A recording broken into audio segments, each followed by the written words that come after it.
और खबर भिंड से है, जहां ऑपरेशन के बाद 6 लोगों की आंखों की रोशनी चली गई है। शिविर में पीड़ितों ने ऑपरेशन कराया था। 9 दिसंबर को लगा था नेत्र शिविर।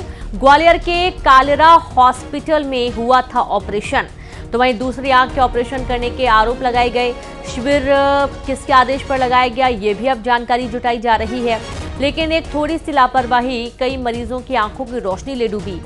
खबर भिंड से, जहां ऑपरेशन के बाद 6 लोगों की आंखों की रोशनी चली गई और शिविर में पीड़ितों ने ऑपरेशन करवाया था। 9 दिसंबर को नेत्र शिविर लगा था। ग्वालियर के कालेरा हॉस्पिटल में हुआ था ऑपरेशन। दूसरी आंख के ऑपरेशन करने के आरोप लगाए गए हैं।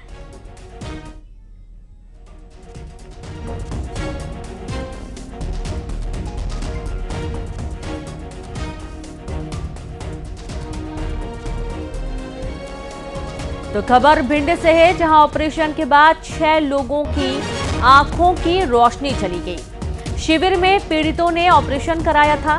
9 दिसंबर को लगा था नेत्र शिविर।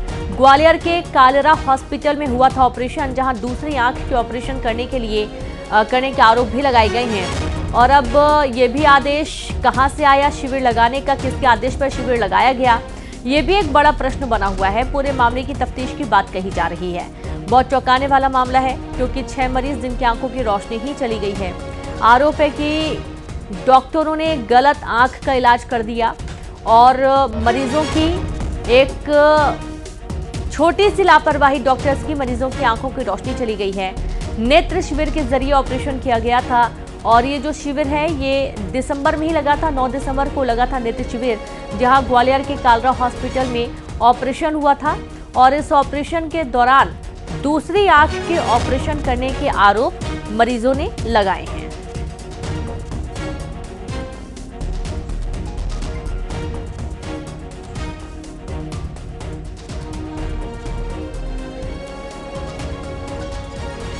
तो मरीजों ने गलत ऑपरेशन करने के आरोप लगाए हैं और ये बहुत बड़ी लापरवाही। और साथ ही एक सवाल ये भी है कि आखिरकार किसके आदेश पर इस शिविर को लगाया गया। और इस शिविर में जब भी शिविर लगते हैं तो बड़ी संख्या में लोग पहुंच जाते हैं अपनी आंखों का इलाज करवाने के लिए।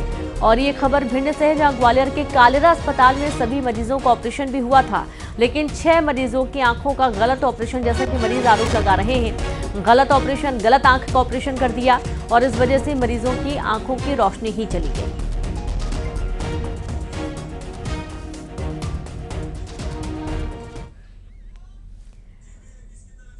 सीरिया से खबर है, क्योंकि नेतन्याहू ने एक नया वीडियो जारी करके तुर्की और ईरान के लिए बहुत बड़ी टेंशन पैदा कर दी है। इस 2 मिनट की वीडियो में नेतन्याहू ने सीरिया में घुसकर वो जगह दिखाई है जो तीसरे विश्व युद्ध का एपिसेंटर बन सकती है।